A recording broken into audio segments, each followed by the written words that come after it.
Hello and welcome to my video where I'm going to show you how to work out how to knit any ribbing pattern. If you take a close look at ribbing, you'll see that it's made up of knit stitch ridges, which are raised, and purl stitch valleys, which are sunken into the knitting, as this very basic diagram shows. No matter how wide you want these ridges and valleys to be, I'm now going to show you how to use this chart to work out the pattern you need to follow. As you can see from the key, I've used the letter S to stand for symmetrical and the letter U to stand for unsymmetrical. Symmetrical ribbing is simply where you begin and end a row on the same type of stitch. So for instance, you begin and end with knit stitches. Unsymmetrical ribbing, however, is where you begin and end with a different type of stitch, i.e. you begin with knit stitches but you end on purl stitches. The pattern that you create will be slightly different depending on which one of these you choose. If we now take a closer look at the columns of the chart, you'll see that we need to decide how many knit stitches wide we want the ridges of the ribbing to be, and also how many purl stitches wide we want the valleys to be. And the last column is where we work out how many stitches we need to cast on, depending on if we want to make a symmetrical or an unsymmetrical ribbing pattern. Okay, so let's begin with a simple example. So let's say you wanted the knit stitch ridges to be 1 stitch wide and the purl stitch valleys to also be 1 stitch wide. This is also commonly known as 1x1 or single ribbing. In order to work out how many stitches you need to cast on in the first place, you simply add the two numbers together. So that's 1 plus 1, which is 2. For the symmetrical pattern, you also need to add on the number in the first column again, like so. Therefore, for the symmetrical pattern, you cast on a multiple of 2 plus 1, and for the unsymmetrical pattern, you simply cast on a multiple of 2. And then the final step is to work out what pattern we need to follow to create this ribbing. Row number 1 for both the symmetrical and unsymmetrical patterns will basically be the same. You need to knit 1, purl 1, and repeat that until the end of the row.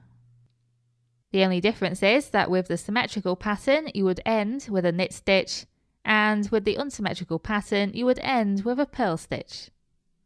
For row 2 of the symmetrical pattern, you basically need to reverse row 1 by swapping the knit stitches for purl stitches and swapping the purl stitches for knit stitches.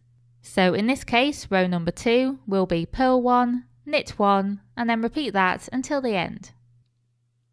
In order to work out row number 2 for the unsymmetrical pattern, you just need to swap the numbers. In this case, because both numbers are the same, this doesn't make any difference, so row 2 is the same as row number 1. You can therefore just make this into a 1-row pattern repeat rather than a 2-row pattern repeat. And here you can see an example of the resulting 1x1 ribbing. Right, so moving on to the next row, let's say you want the knit stitch ridges to be 2 stitches wide and the purl stitch valleys to also be 2 stitches wide. This is commonly known as 2x2 or double ribbing. To work out how many stitches to cast on for the symmetrical pattern, just add the numbers in both columns together. So that's 2 plus 2, which is 4. And then you add on the number in the first column again, separately, so that's plus 2. So you would cast on a multiple of 4 stitches plus 2. For an unsymmetrical pattern, you would simply add the two numbers together. The first row of pattern you would follow, whether you're making the symmetrical or unsymmetrical ribbing, would be knit 2, purl 2, and repeat that until the end of the row. In order to work out row 2 for the symmetrical pattern, you just need to change the knit stitches into purl stitches and the purl stitches into knit stitches. So in this case that would be purl 2, knit 2, and repeat that until the end. To work out row 2 for the unsymmetrical pattern, you just need to swap around the numbers. In this case though, both numbers are the same, they're both 2, so this won't make any difference. You can therefore basically forget row 2 and just make this into a 1-row pattern repeat.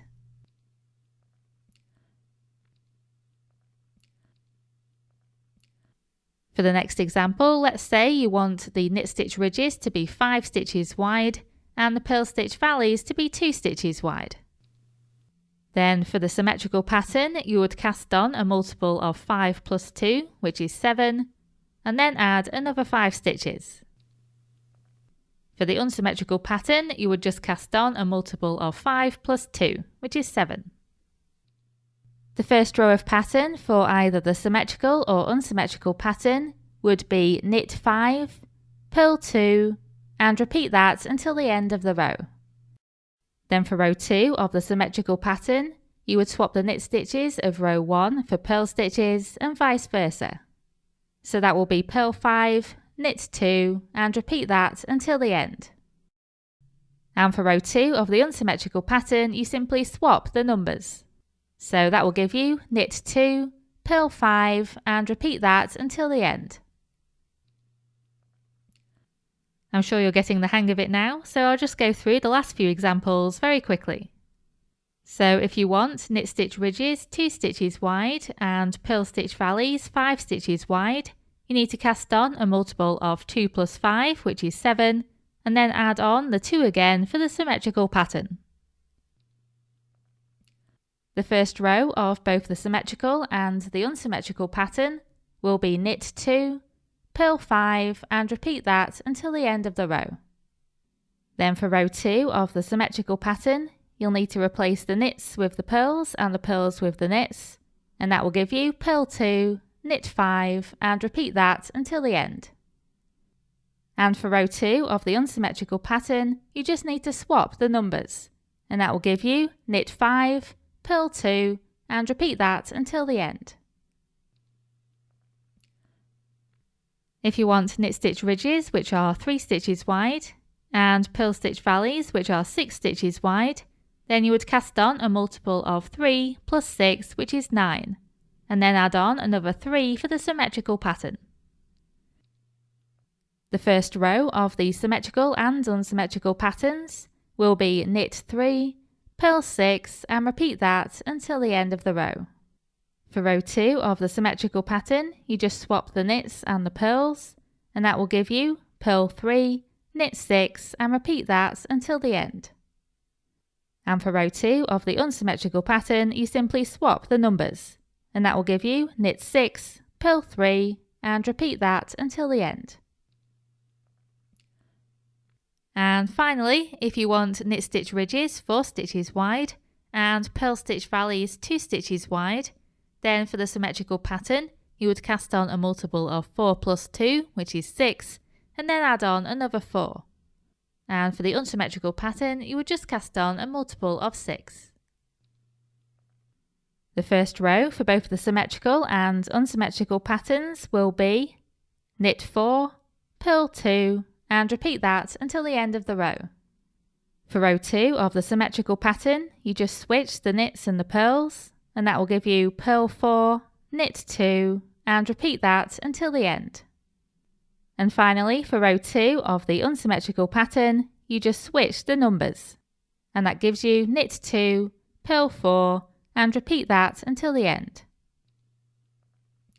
Just as a side note, if you want to create these ribbing patterns using circular knitting rather than flat knitting, you just need to follow the unsymmetrical ribbing pattern, as this would prevent you from having 2 knit stitch ridges or 2 purl stitch valleys in a row.